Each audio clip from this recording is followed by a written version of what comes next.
Il y a des nuits où je me réveille en panique, trempée de sueur froide, le cœur battant si fort qu'il semble vouloir sortir de ma bouche. C'est quand me revient cette odeur. Cette odeur douceâtre et écœurante d'encens, mélangée à quelque chose que je n'ai jamais pu identifier précisément, quelque chose qui me donnait la chair de poule et hérissait mes cheveux. C'étaient les rituels. Ces maudits rituels que je pratiquais en pensant guérir les gens. Mais en réalité, je servais le diable sans le savoir. Aujourd'hui, après 33 ans à garder ce secret comme une épine plantée dans le cœur, je vais tout raconter. Je vais révéler comment une femme d'apparence sainte m'a transformée en sorcière pendant 2 années de ma vie, et comment le terrible secret que j'ai entendu d'un pasteur dans une église évangélique m'a sauvée d'une damnation éternelle. Si vous m'écoutez en ce moment, sachez que cette histoire va bouleverser tout ce que vous croyez sur le bien et le mal, sur la vraie foi et la tromperie spirituelle. Elle va parler de choses que la plupart des gens préfèrent feindre d'ignorer, de forces invisibles qui se disputent nos âmes sans que nous nous en rendions compte. C'est une confession qui peut choquer, qui peut effrayer, mais qui doit être racontée, car encore aujourd'hui, à cet instant précis, des personnes sont trompées de la même façon que je l'ai été. Bonjour mes chers amis, je m'appelle Paulette, mais vous pouvez m'appeler Mamie Paulette. J'ai 79 ans, je suis née en 1945 dans un petit village appelé Château-Chinon, dans la Nièvre, fille de Joséphine et Barthélemy. Ma mère est morte quand j'avais seulement 12 ans, laissant mon père seul pour élever 6 enfants dans une maison en pierre aux murs épais et au sol de terre battue.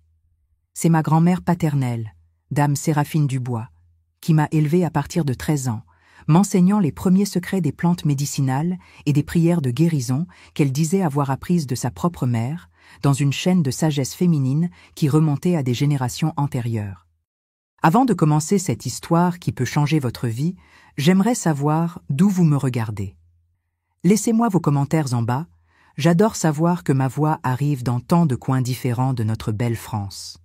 Chaque commentaire est une étreinte que je reçois. Chaque like est une force pour continuer à révéler des vérités qui font mal mais qui doivent être dites. Si vous le pouvez, abonnez-vous à cette chaîne car j'ai beaucoup d'autres histoires gardées au fond du cœur, des histoires de femmes qui ont vécu des choses que la société préfère oublier. Pour comprendre comment je suis devenue une servante des ténèbres sans m'en rendre compte, je dois vous ramener en 1966, quand j'avais seulement 21 ans et me suis mariée avec Amédée, un homme de 12 ans mon aîné qui travaillait comme gardien de troupeau dans une grande ferme près de Nevers. C'était un mariage arrangé, comme c'était courant à l'époque. Mon père avait besoin d'une bouche de moins à nourrir, et Amédée avait besoin d'une épouse pour s'occuper de la maison et lui donner des fils pour l'aider au travail. Amédée était un homme de peu de mots, mais à la poigne ferme. Il mesurait 1,80 m, avait de grandes mains calleuses à force de s'occuper du bétail rebelle, et des yeux châtains qui pouvaient être doux comme du miel ou durs comme la pierre, selon son humeur. Il portait toujours un béret de laine, des sabots jusqu'aux chevilles et gardait à sa ceinture un couteau à manche d'os hérité de son père. Ce n'était pas un homme cruel, mais il n'était pas non plus affectueux. Il me traitait comme il traitait les bêtes de la ferme, avec respect, mais sans tendresse superflue. Notre première maison se trouvait dans une propriété isolée, à 2 lieues du bourg le plus proche, entourée par la campagne morvanaise qui s'étendait à perte de vue. C'était une petite maison de seulement 3 pièces, une salle qui servait aussi de cuisine, une chambre où nous dormions, et un petit cabinet où nous rangions les provisions et les outils de travail. Les murs étaient en pierre, le toit en tuiles rouges de Bourgogne, et le sol de terre battue que je balayais tous les jours avec un balai de bruyère sèche. Le puits se trouvait à 50 mètres de la maison, et chaque matin je marchais jusque-là avec 2 seaux d'eau suspendus à un joug de bois que je posais sur mes épaules. L'eau était ferrugineuse, avec un goût de fer et de terre, mais c'était ce que nous avions. Pour laver le linge, je devais marcher encore plus loin, jusqu'à un petit étang qui parfois s'asséchait complètement pendant les étés les plus rigoureux. C'était une vie rude, austère, où chaque goutte d'eau valait plus que l'or. Amédée partait avant le lever du soleil pour s'occuper du bétail dispersé dans les pâturages et ne rentrait que quand les étoiles brillaient déjà dans le ciel. Je passais mes journées seule, m'occupant de la maison, préparant les repas, cousant et raccommodant nos vêtements usés. Les week-ends, quand il restait à la maison, nous parlions peu. Il préférait rester sous l'auvent, à fumer sa pipe en terre, regardant l'horizon infini de la campagne, comme s'il attendait toujours quelque chose qui n'arrivait jamais. Les premiers enfants tardaient à venir, et cela nous inquiétait tous les deux. Dans la culture rurale de cette époque, une femme qui ne tombait pas enceinte rapidement était vue comme défectueuse, comme si elle ne remplissait pas son rôle le plus important dans la vie. Amédée ne disait jamais rien directement, mais je sentais dans ses regards et ses silences qu'il était mécontent. Parfois, j'entendais des murmures au bourg, disant que peut-être il devrait chercher une autre femme, une qui pourrait lui donner les fils que tout paysan désirait. C'est pendant cette période d'angoisse pour la maternité que j'ai commencé à m'intéresser plus profondément aux pratiques de guérison et de bénédiction que ma grand-mère m'avait enseignées. Dans mes moments de solitude, pendant qu'Amédée travaillait, je sortais cueillir des herbes dans la campagne, tilleul, aubépine, verveine, chélidoine, chaque plante avec ses propriétés médicinales spécifiques. Je préparais des tisanes, des onguents, des bains de siège, tout ce qui pourrait aider mon ventre à générer la vie. La campagne morvandelle, qui au premier regard semble austère et sans vie, cache en réalité une pharmacie entière pour qui sait chercher. Ma grand-mère m'avait appris que chaque ronce, chaque feuille desséchée, chaque racine tordue par l'hiver avait un but dans la grande médecine de la nature. Le secret était de savoir le bon moment pour cueillir, les phases de lune les plus propices, les bonnes prières pour demander permission aux plantes avant de les arracher de terre. J'ai commencé en préparant les remèdes seulement pour moi, mais bientôt les femmes de la région ont découvert que je connaissais les secrets des herbes. D'abord, ce fut Dame Conception, épouse du contremaître de la ferme voisine, qui est venue me voir parce que sa petite-fille avait une dysenterie qui ne passait avec aucun remède. J'ai préparé une tisane de feuilles de ronces avec de l'écorce de chêne, et en 3 jours, la fillette était guérie. La nouvelle s'est répandue de bouche à oreille comme feu de paille sèche. Bientôt d'autres femmes sont apparues, certaines voulant un remède pour des maux de tête persistants, d'autres ayant besoin d'une potion pour leur mari qui avait des problèmes de reins, des mères désespérées avec des enfants qui ne cessèrent de pleurer la nuit. Je recevais toutes avec bonté, ne demandant que le nécessaire pour acheter les ingrédients que je ne trouvais pas dans la campagne. C'est ainsi que j'ai découvert avoir un don spécial pour la guérison. Ce n'était pas seulement la connaissance des herbes que ma grand-mère m'avait transmise, c'était quelque chose de plus profond, comme si mes mains avaient une énergie propre. Quand je touchais une personne malade, je sentais une sorte de chaleur qui sortait de mes paumes et semblait pénétrer dans le corps de la personne. Souvent, les malades allaient mieux, rien qu'avec ce contact, avant même de prendre les remèdes que je préparais. Amédée fut d'abord méfiant face à ce va-et-vient de femmes chez nous. Il disait qu'il n'aimait pas les bavardages, qu'il préférait notre vie tranquille. Mais quand il vit que l'argent supplémentaire des consultations aidait beaucoup le budget familial, il changea d'avis. Il alla même jusqu'à construire un appentis au fond de la maison où je pouvais recevoir les gens avec plus d'intimité. En 1968, je suis enfin tombée enceinte de notre premier enfant. Ce fut une grossesse difficile, avec beaucoup de nausées et de faiblesse, mais j'étais rayonnante de bonheur. Amédée aussi était différent, plus attentionné.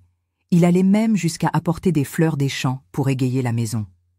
Il naquit un garçon que nous avons appelé Vincent, en hommage au père d'Amédée. C'était un enfant en bonne santé, aux yeux vifs et aux cris forts qui résonnaient dans toute la campagne.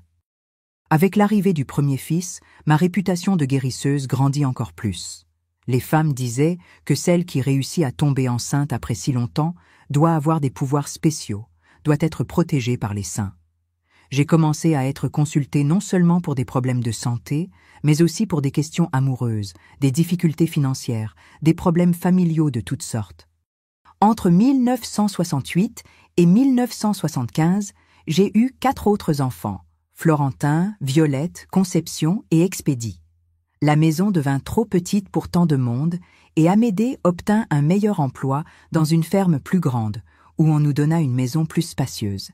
Elle était encore simple, mais avait 5 pièces et une grande cour où je pouvais planter mes herbes médicinales. À cette époque, j'étais déjà connue dans plusieurs communes de la région comme la guérisseuse Paulette de la Grande Ferme. Des gens venaient de Corbigny, de Saint-Saulge, même de Nevers pour me consulter.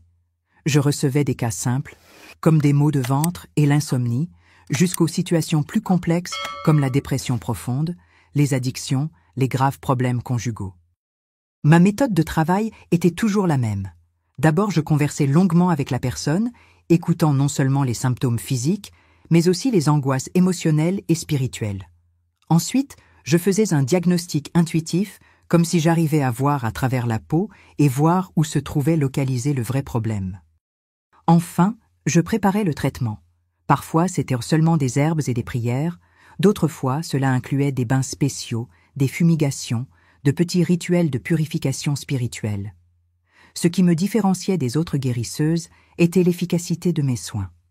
Des personnes qui avaient consulté d'autres guérisseurs sans succès trouvaient un soulagement chez moi. Des cas que les médecins de la ville n'arrivaient pas à résoudre guérissaient avec mes remèdes de bonne femme. Moi-même, j'étais parfois impressionné par les résultats, comme si une force supérieure agissait à travers moi. Pendant toutes ces années, de 1966 à 1989, j'ai construit une vie que je considérais bénie. Amédée prospéra dans son travail et réussit à acheter quelques têtes de bétail. Les enfants grandirent en bonne santé et studieux, certains réussissant même à terminer le lycée au chef-lieu. J'avais une clientèle fidèle qui me consultait régulièrement, je gagnais bien ma vie en complément de nos revenus et j'étais respectée dans toute la région. Mais ce fut justement au sommet de cette prospérité, quand j'avais déjà 44 ans, qu'apparut dans ma vie la femme qui allait tout changer. C'était fin 1989, un après-midi de décembre, où le froid était insupportable et même les oiseaux se cachaient dans les granges pour ne pas mourir de froid. J'étais dans la cour en train d'arroser mes plantes médicinales quand je vis une silhouette marchant lentement sur le chemin de terre qui menait à notre maison. C'était une femme grande et mince, vêtue entièrement de noir, portant une ombrelle noire pour se protéger du soleil hivernal. Même à distance, quelque chose chez elle attira mon attention de façon étrange, comme si je la connaissais d'un endroit dont je n'arrivais pas à me souvenir. Quand elle s'approcha, je pus voir que c'était une dame d'une 60aine d'années, avec des cheveux complètement blancs tirés en chignon bas, une peau très pâle pour quelqu'un qui vivait à la campagne, et des yeux d'un bleu si clair qu'ils semblaient presque transparents. Elle portait un chemisier noir à manches longues, une jupe longue également noire, et des chaussures fermées, une tenue étrange pour notre région rurale. Elle s'approcha du portail et demanda d'une voix polie si elle pouvait me parler.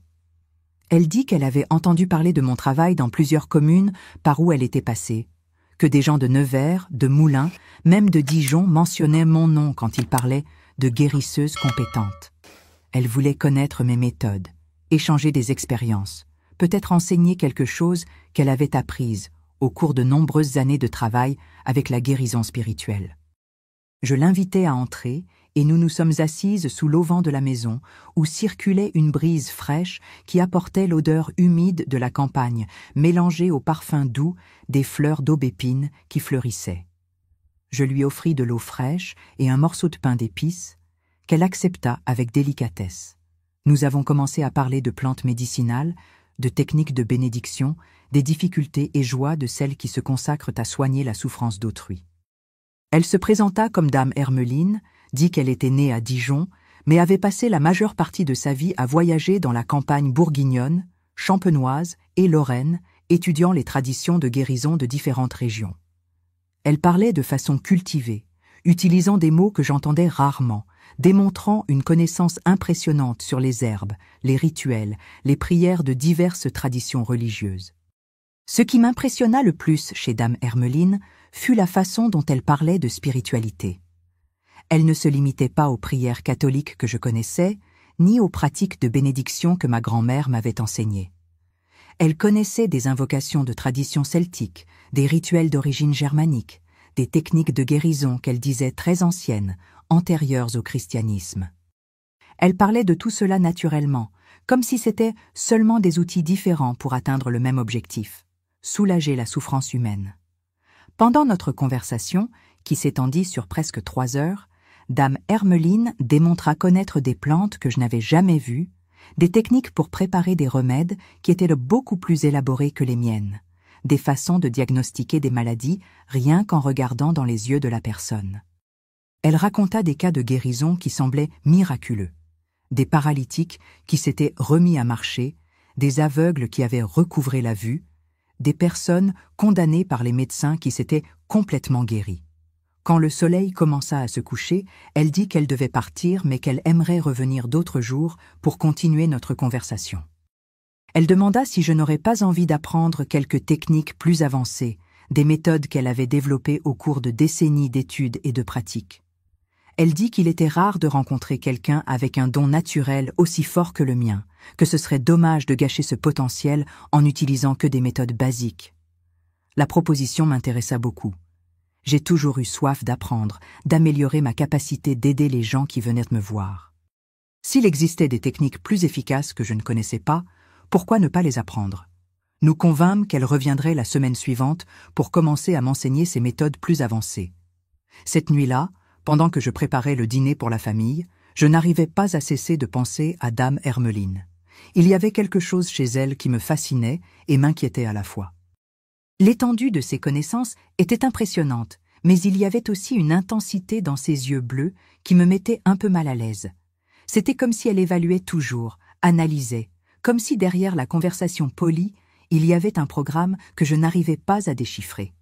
Amédée remarqua que j'étais différente et demanda qui était la femme en noir qui était restée si longtemps à parler avec moi.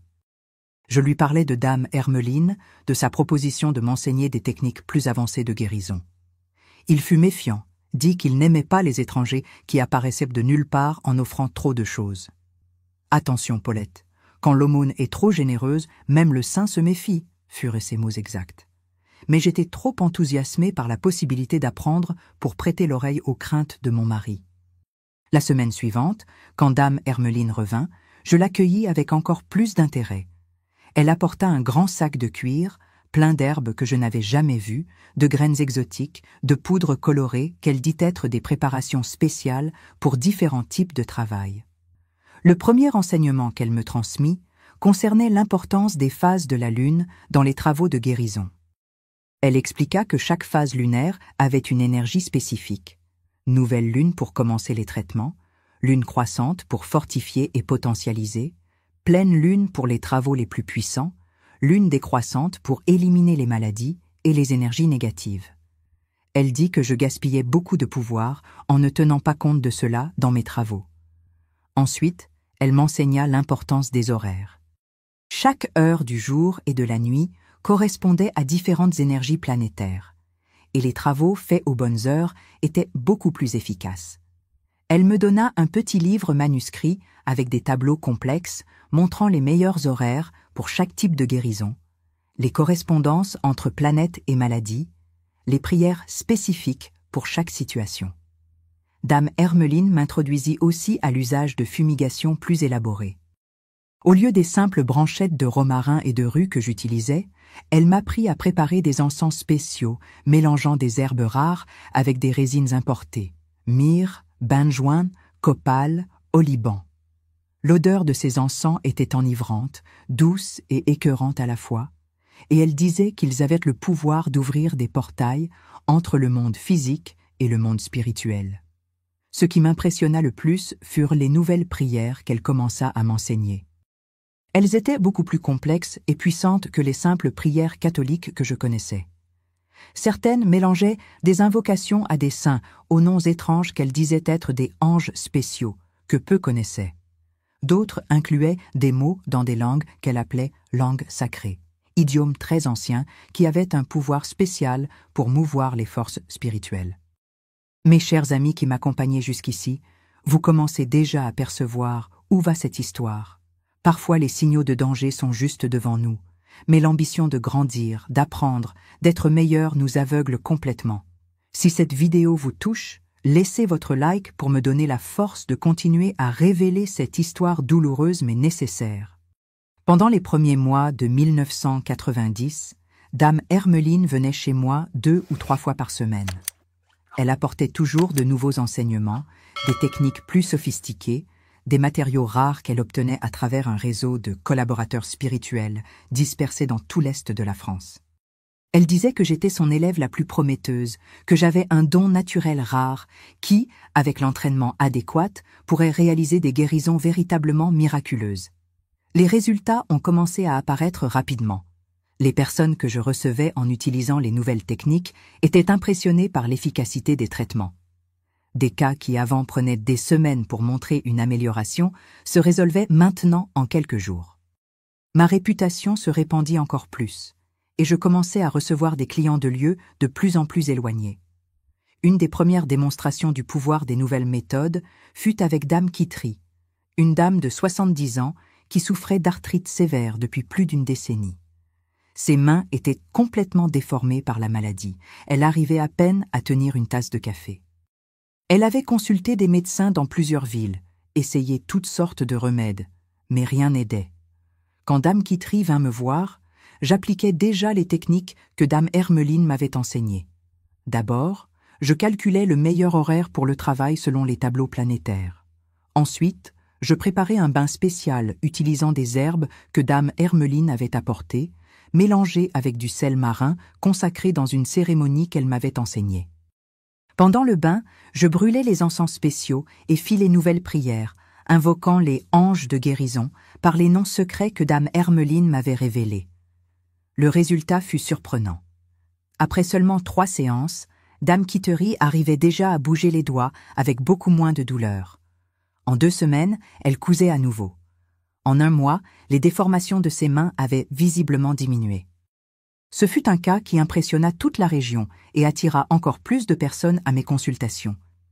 Des cas similaires se multiplièrent. Monsieur Gérard, qui souffrait d'ulcères à l'estomac qui saignait constamment, fut complètement guéri après un traitement de 10 jours utilisant les nouvelles méthodes. Dame Aldine, qui avait perdu la voix après une opération ratée, se remit à parler normalement. Des enfants avec des problèmes de développement que les médecins disaient incurables présentèrent des améliorations spectaculaires. Avec le succès des nouvelles méthodes, mes revenus augmentèrent considérablement. Les gens payaient plus cher pour les traitements parce que les résultats étaient bien supérieurs. Nous avons pu rénover la maison, acheter de meilleurs meubles, même un nouveau réfrigérateur qui était le rêve de toute ménagère de l'époque. Amédée fut impressionné par la transformation et cessa de questionner les méthodes de Dame Hermeline. Mais avec le succès, des choses étranges commencèrent à apparaître dans ma vie. Des rêves très vifs et perturbants, où je me voyais réalisant des rituels dans des lieux que je ne reconnaissais pas, parlant des langues que je n'avais jamais apprises, interagissant avec des figures sombres qui communiquaient sans utiliser de mots. Je me réveillais de ces rêves avec la sensation qu'ils avaient été plus que de simples songes, comme s'ils avaient été des expériences réelles dans quelques dimensions parallèles. Durant la journée, je commençais à avoir des visions sporadiques.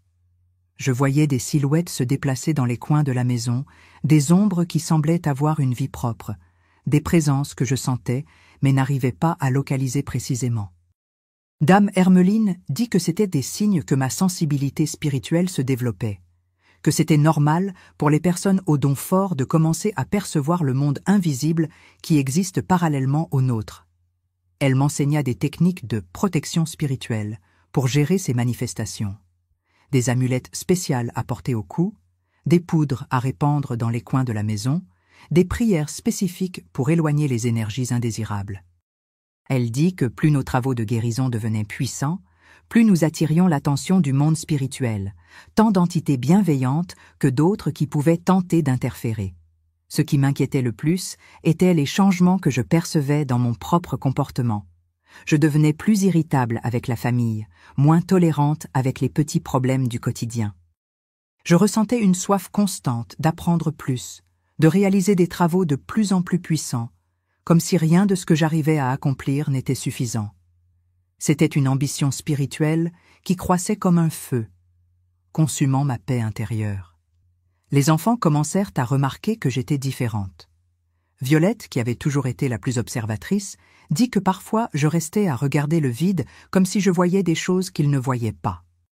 Conception se plaignait que je brûlais toujours ces nouveaux encens qui donnaient mal à la tête à tout le monde. Même Amédée, qui généralement ne se mêlait pas de mes travaux spirituels, commenta que la maison avait une énergie lourde qui n'existait pas avant. Dame Hermeline expliqua que c'était les douleurs de la croissance spirituelle. Elle dit que toute personne qui se développe spirituellement passe par une période d'adaptation, où famille et amis peuvent trouver étranges les changements. Elle compara cela à un papillon qui sort de son cocon. Le processus est inconfortable, mais nécessaire pour atteindre un niveau supérieur d'existence. Pendant l'année 1990, les enseignements de Dame Hermeline devinrent de plus en plus complexes et secrets. Elle commença à me parler de travaux spéciaux qui allaient au-delà de la simple guérison des maladies. Des techniques pour influencer les sentiments, pour attirer la prospérité, pour résoudre des problèmes qui semblaient impossibles. Elle dit que j'étais prête à apprendre les grands secrets qu'elle gardait depuis des décennies. Un de ses travaux spéciaux était pour les cas d'amour non partagés. Dame Hermeline m'enseigna un rituel complexe qui impliquait des objets personnels de la personne aimée, des bougies de couleurs spécifiques, des prières faites à des horaires planétaires précis et des offrandes pour des entités spécialisées dans les affaires du cœur. Elle disait que ce rituel avait le pouvoir d'éveiller l'amour même dans le cœur le plus froid et indifférent. La première personne qui vint me voir pour ce type de travail fut Marceline, une jeune fille de 25 ans qui était amoureuse d'un garçon de la ville qui ne la regardait même pas. C'était une situation que je n'aurais normalement pas accepté de traiter. Mais Dame Hermeline dit que refuser d'aider quelqu'un qui souffre d'amour était de la cruauté, que nous avions le devoir d'utiliser nos connaissances pour unir des cœurs qui avaient été faits l'un pour l'autre. Le rituel dura 7 jours, commençant toujours à minuit. Dans la cour arrière de la maison, je montais un autel avec des bougies rouges et roses, plaçais des objets qui appartenaient au garçon, un mouchoir que Marceline avait réussi à obtenir, brûlais des encens spéciaux en faisant des invocations aux entités de l'amour, utilisant les noms secrets que Dame Hermeline m'avait enseignés. Le résultat fut impressionnant et effrayant à la fois.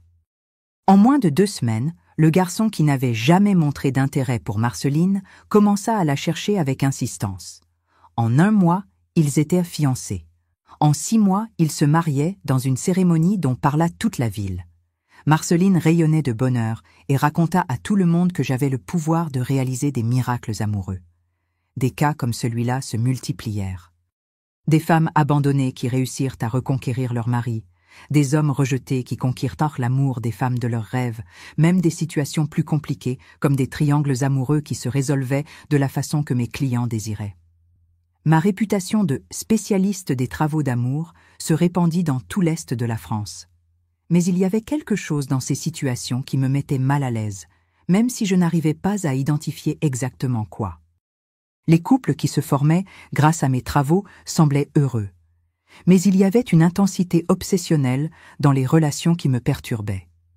Les gens devenaient extrêmement dépendants les uns des autres, comme s'ils ne pouvaient pas vivre séparés, ne serait-ce qu'un jour. Dame Hermeline disait que c'était normal dans les cas de amour véritable éveillé spirituellement. Elle expliquait que quand nous utilisons des forces spirituelles pour unir 2 personnes, nous créons des liens beaucoup plus profonds que les relations ordinaires, des connexions qui transcendent le plan physique et s'étendent vers des dimensions supérieures. Un autre type de travail spécial qu'elle m'enseigna était pour la prospérité financière. Des rituels complexes impliquant des pièces anciennes, des graines spéciales, des prières aux entités de l'abondance qui avaient le pouvoir d'ouvrir des chemins bloqués et d'attirer des opportunités d'enrichissement. Ces travaux étaient plus chers, destinés aux personnes qui avaient les moyens de bien payer les résultats. Un des premiers cas fut avec M. Aurel, propriétaire d'un magasin d'outils dans la ville qui était presque en faillite. Il avait d'énormes dettes, des fournisseurs qui coupaient le crédit et envisageaient de fermer le commerce que la famille maintenait depuis 3 générations. Quand il vint me voir, il était désespéré, prêt à essayer n'importe quoi pour sauver son commerce. Le rituel de prospérité dura 21 jours, toujours réalisé à l'heure de Jupiter, selon les tableaux planétaires de Dame Hermeline. Je plantais dans la cour des graines spéciales qu'elle avait apportées, les arrosais avec de l'eau consacrée, enterrait des pièces de bronze en des points spécifiques calculés selon la numérologie du nom du client, et faisait des invocations au Seigneur de la prospérité, utilisant des mots dans des langues anciennes qu'elle m'avait enseignées. Les résultats commencèrent à apparaître la 2e semaine. Monsieur Aurel obtint un gros client qui avait disparu depuis des mois, un fermier qui commanda des outils d'une valeur de 3 SMIC. La 3e semaine, un fournisseur qui réclamait d'anciennes dettes offrit un échelonnement généreux qui permit de tout régler. En un mois, le magasin était animé comme il ne l'avait jamais été, avec des clients qui arrivaient des communes voisines sans explication apparente. Monsieur Aurel fut si impressionné qu'il répandit ma réputation parmi les commerçants de toute la région. Bientôt, je recevais des entrepreneurs de Nevers, des propriétaires de fermes, même de petits politiciens qui voulaient garantir leur succès aux élections. Chaque travail de prospérité coûtait l'équivalent de 2 mois de salaire d'un ouvrier rural, mais les résultats justifiaient l'investissement. Avec tant de succès financiers, nous avons pu acheter notre propre maison en ville, une propriété grande avec une cour ample où je pouvais cultiver toutes les herbes nécessaires à mon travail. Amédée quitta son emploi à la ferme et ne s'occupa plus que de nos affaires. Les enfants purent étudier dans une école privée et nous commençâmes même à prévoir d'envoyer les plus âgés à l'université à Paris. Dame Hermeline était de plus en plus présente dans notre vie. Parfois, elle passait des semaines entières chez nous, enseignant de nouvelles techniques, apportant des matériaux rares, orientant les cas plus complexes. Elle était devenue comme une mentor, une mère spirituelle qui me guidait vers des niveaux de plus en plus élevés de connaissances et de pouvoir. Ce fut pendant cette époque de plus grande prospérité qu'elle m'introduisit aux travaux de justice. Elle expliqua qu'il existe des situations où de méchantes personnes nuisent aux bonnes, et que nous avons le devoir spirituel de rétablir l'équilibre cosmique. Ce n'étaient pas des travaux pour faire du mal par méchanceté, mais pour corriger des injustices que les lois humaines ne peuvent résoudre. Le premier cas de ce type fut celui de Dame Léontine, une dame veuve qui était trompée par son propre fils. Il avait pris le contrôle de toutes les propriétés qu'elle avait héritées de son mari, la laissant dans une petite maison minuscule pendant qu'il vendait les terres pour dépenser l'argent en boissons et femmes. Dame Léontine était désespérée, sans ressources pour engager un avocat, voyant le patrimoine familial être dilapidé par un fils ingrat. Dame Hermeline dit que c'était exactement le type de situation où nos connaissances spirituelles pouvaient rétablir la justice. Elle m'enseigna un rituel complexe qui durerait 40 jours, invoquant des entités de la justice cosmique qui avaient le pouvoir de faire que les mauvaises actions se retournent contre celui qui les pratique. Le rituel impliquait des éléments qui me mirent mal à l'aise pour la première fois. Je devais utiliser de la terre de cimetière ramassée à minuit, des bougies noires, et faire des invocations utilisant des noms qui sonnaient sombres et menaçants. Dame Hermeline remarqua mon hésitation et expliqua que la vraie justice a parfois besoin d'utiliser des instruments qui paraissent effrayants, mais qui en réalité ne sont que des outils neutres pour rétablir l'équilibre. Pendant les 40 jours du rituel, des choses étranges commencèrent à arriver dans la vie du fils ingrat de Dame Léontine. D'abord, il eut un accident de voiture qui le laissa hospitalisé 2 semaines. Ensuite, les documents d'une des propriétés qu'il avait vendues illégalement furent remis en question devant la justice. Enfin, il développa une maladie de peau mystérieuse qui lui donnait des démangeaisons insupportables jour et nuit. En 2 mois, il était si désespéré qu'il alla voir sa propre mère en demandant pardon et offrant de rendre tout ce qu'il avait volé. Dame Léontine récupéra ses propriétés et reçut même une indemnisation pour les préjudices qu'elle avait subis. Ce fut un cas qui impressionna toute la communauté et amena beaucoup de nouveaux clients cherchant des travaux de justice. Mais avec ces succès spectaculaires, les manifestations étranges de ma vie s'intensifièrent dramatiquement. Les rêves perturbants arrivaient toutes les nuits, toujours avec la même thématique. Je me voyais dans des lieux sombres, réalisant des rituels pour des figures encapuchonnées qui parlaient des langues incompréhensibles, traitant avec des créatures qui avaient une apparence plus animale qu'humaine. Durant la journée, les visions devinrent plus fréquentes et nettes. Je voyais des ombres se déplacer du coin de l'œil, entendais des chuchotements quand j'étais seule, sentais des présences invisibles me toucher pendant les rituels. Parfois, au milieu d'un travail, j'avais la sensation que ce n'était plus moi qui parlais, comme si une autre conscience prenait le contrôle de ma voix et de mes actions. La famille commença à montrer des signes évidents d'inconfort avec les changements dans l'atmosphère de la maison.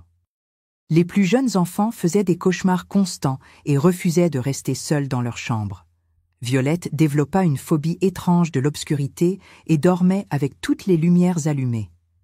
Conception commença à avoir des maux de tête inexplicables chaque fois que je faisais des rituels dans la maison. Même Amédée, qui avait toujours été sceptique par rapport au monde spirituel, admit qu'il sentait une présence lourde dans la maison, surtout dans la pièce que j'utilisais pour les consultations. Il dit que parfois, il se réveillait au milieu de la nuit en entendant des voix chuchoter. Mais quand il allumait la lumière, il n'y avait personne. Il commença à dormir avec un couteau sous l'oreiller, une habitude qu'il n'avait jamais eue avant. Dame Hermeline expliqua que ces manifestations étaient des signes que j'atteignais des niveaux très élevés de développement spirituel. Elle dit que les gens ordinaires ne peuvent percevoir les dimensions supérieures de la réalité, et que ma famille réagissait simplement à l'énergie plus raffinée que je canalisais. Elle compara cela aux personnes qui sont mal à l'aise près de musique classique, parce qu'elles ne sont habituées qu'à la musique populaire. Pour atténuer l'inconfort de la famille, elle m'enseigna des techniques de camouflage énergétique, qui permettaient de cacher ma vraie vibration spirituelle quand j'étais à la maison. Des amulettes spéciales à porter discrètement, des prières silencieuses qui créaient un rideau de protection autour de mon aura. Des façons de diriger mon énergie pour qu'elle n'affecte pas les personnes non initiées. Ces techniques fonctionnèrent partiellement. La famille fut moins perturbée, mais je commençais à me sentir constamment divisée entre deux personnes, la Paulette épouse et mère qui vivait avec la famille et la Paulette initiée qui réalisait des travaux spirituels de plus en plus puissants et sombres. C'était comme vivre deux vies complètement séparées dans le même corps. Pendant l'année 1991, Dame Hermeline m'introduisit aux travaux de domination, qui étaient les plus complexes et lucratifs de tous. Des rituels pour faire que des personnes influentes prennent des décisions favorables à mes clients, pour conquérir la sympathie de chefs difficiles, pour obtenir l'admission à des concours publics, pour gagner des causes judiciaires impossibles.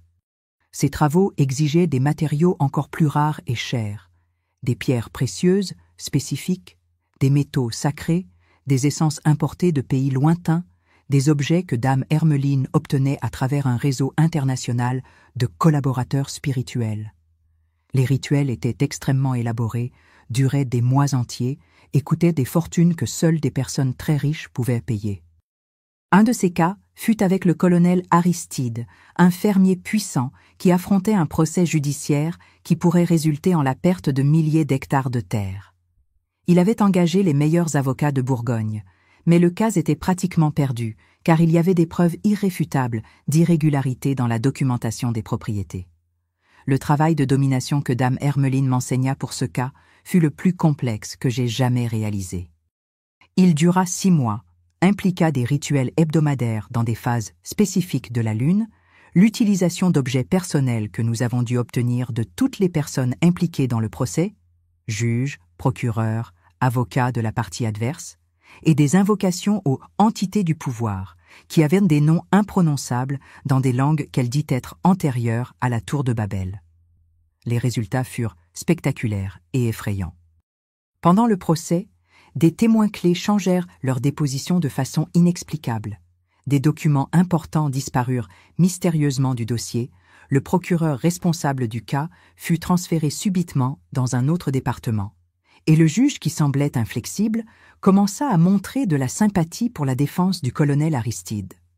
À la fin, le colonel Aristide non seulement garda ses propriétés, mais obtint encore une indemnisation pour dommages moraux subis pendant le procès.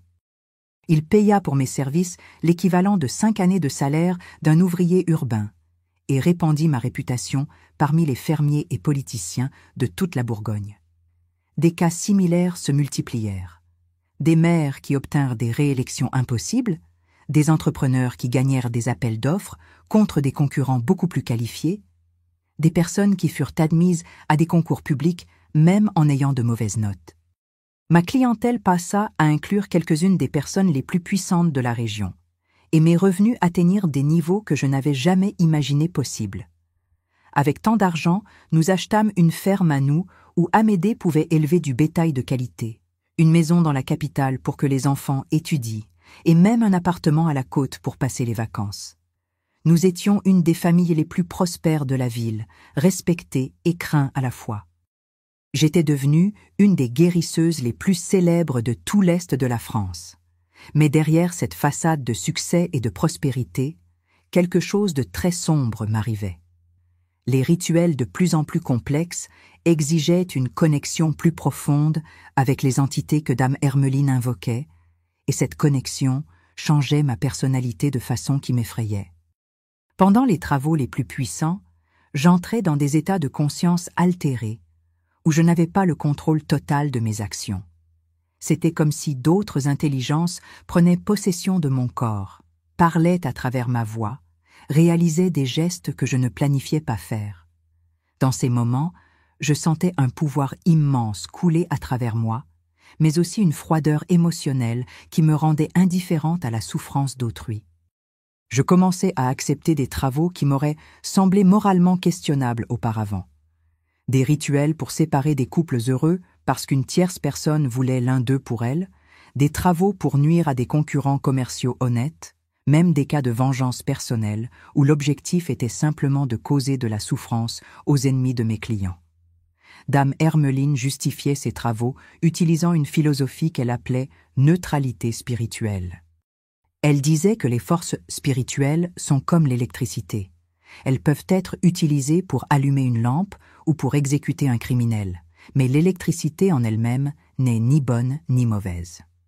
Notre fonction comme intermédiaires spirituels était simplement de canaliser ces forces selon la demande, sans juger si les requêtes étaient correctes ou fausses. Cette philosophie me tranquillisait intellectuellement, mais au fond du cœur, je savais que quelque chose n'allait pas. Les personnes qui cherchaient les travaux les plus sombres avaient quelque chose dans les yeux qui me perturbait, une dureté qui contrastait avec la vulnérabilité des clients qui cherchaient la guérison de maladies ou la solution à des problèmes familiaux légitimes. Ce fut un mardi de mars 1992 que tout commença à changer. Je réalisais un travail de séparation commandé par une femme qui voulait détruire le mariage de son ex-belle-sœur par pure jalousie quand je sentis quelque chose de différent pendant le rituel. Au lieu de la sensation habituelle de pouvoir et de contrôle, j'éprouvais une peur profonde et inexplicable, comme si quelque chose de très dangereux s'approchait. Au milieu des invocations, je commençais à entendre une voix qui n'était ni la mienne ni celle des entités que j'avais l'habitude de contacter. C'était une voix masculine, ferme mais tendre, qui disait répétitivement « Ma fille, tu es en grand danger. Arrête maintenant, avant qu'il ne soit trop tard. » La voix était si claire et proche que je regardais autour pour voir s'il y avait quelqu'un dans la pièce, mais j'étais complètement seule. J'interrompis le rituel brusquement, chose que Dame Hermeline avait toujours dit être extrêmement dangereux. J'éteignis les bougies, rangeai les matériaux, et sortis en courant de la pièce, comme si je fuyais quelque chose d'invisible, mais mortel. Je passai le reste de la nuit au salon, buvant de la tisane de camomille et essayant de comprendre ce qui s'était passé. Le lendemain matin, quand je racontai l'incident à Dame Hermeline, elle fut visiblement perturbée.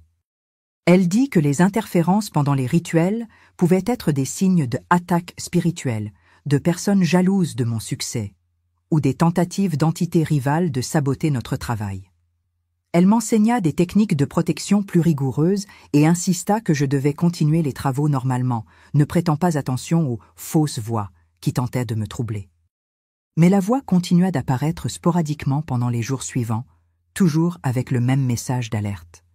Parfois je l'entendais pendant les rituels, d'autres fois quand je faisais des activités domestiques normales. Toujours clair, toujours tendre, insistant toujours que j'étais en danger spirituel et devais changer de chemin. Je commençais à questionner pour la première fois si les méthodes que Dame Hermeline m'avait enseignées étaient réellement bénéfiques. Je remarquais qu'aucun de mes clients ne semblait genuinement heureux, même quand ils obtenaient exactement ce qu'ils demandaient. Les couples unis à travers des travaux amoureux vivaient dans des relations obsessionnelles et suffocantes. Les personnes qui s'enrichissaient, grâce aux rituels de prospérité, devenaient cupides et paranoïaques. Ceux qui obtenaient du pouvoir à travers les travaux de domination devenaient cruels et méfiants. C'était comme si les travaux fonctionnaient réellement au niveau matériel, mais coûtaient quelque chose d'intangible et de précieux dans l'âme des gens. Une joie de vivre, une capacité d'aimer genuinement, une paix intérieure qui, une fois perdue, semblait impossible à récupérer. C'est en pensant à ces questions que je décidai de faire quelque chose que je n'avais jamais fait auparavant. Entrer dans une église catholique pour prier et demander orientation directement à Dieu, sans intermédiaire, sans rituel complexe, sans matériaux spéciaux. Je voulais une réponse claire sur si le chemin que je suivais était réellement correct. L'église la plus proche de notre maison était une petite église évangélique qui avait été construite récemment dans notre rue. Je n'étais jamais entré dans une église protestante, j'avais été élevé dans la tradition catholique, mais à ce moment je sentis que tout lieu dédié à Dieu servirait pour ma quête d'orientation. C'était un après-midi de jeudi, et l'église était vide, sauf pour un homme jeune qui rangeait des livres de cantiques sur les bancs. Quand il me vit entrer, il s'approcha avec un sourire bienveillant et se présenta comme le pasteur Juvénal. Il avait une trentaine d'années, était mince, de taille moyenne, avec des yeux bons qui transmettaient une sérénité que je n'avais pas vue depuis longtemps. Il demanda si j'avais besoin de quelque chose, s'il y avait quelque chose en quoi il pouvait aider. Je ne sais pas ce qui me prit, mais je commençai à raconter ma confusion spirituelle, les doutes qui surgissaient par rapport à mon travail, la voix mystérieuse qui venait m'alerter sur les dangers. Je n'entrai pas dans les détails des rituels spécifiques, mais je fis clairement comprendre que j'étais impliqué dans des pratiques spirituelles qui commençaient à m'inquiéter. Le pasteur m'écouta avec attention, sans m'interrompre ni me juger, hochant simplement la tête avec une expression compréhensive. Quand je terminai de parler, il resta silencieux quelques minutes, comme s'il priait silencieusement avant de répondre. Puis il dit des mots qui changèrent ma vie pour toujours. « Sœur, je crois que le Saint-Esprit essaie de vous alerter sur quelque chose de très sérieux. Il y a des choses dans le monde spirituel qui ne sont pas ce qu'elles semblent être, des forces qui se déguisent en lumière, mais sont en réalité des ténèbres profondes. Si vous me le permettez, j'aimerais partager quelque chose qui peut vous aider à comprendre ce qui se passe. » Mon cœur s'emballa. Il y avait quelque chose dans le ton de sa voix qui me dit que j'étais sur le point d'entendre une vérité qui changerait tout ce que je croyais sur mon travail, sur Dame Hermeline, sur les 6 dernières années de ma vie. Le pasteur m'emmena jusqu'à son petit bureau au fond de l'église, où il y avait une table simple, quelques chaises et des étagères pleines de livres bibliques.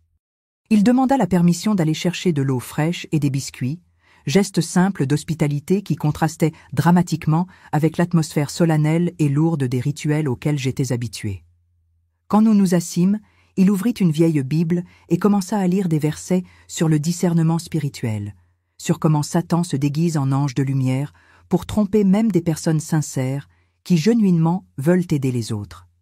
Il expliqua que l'ennemi de nos âmes est beaucoup plus intelligent et subtil que la plupart des gens l'imaginent, que ses tactiques les plus efficaces impliquent non pas d'attaquer la foi directement, mais de la dévier graduellement vers des chemins qui semblent spirituels, mais mènent en réalité à la perdition.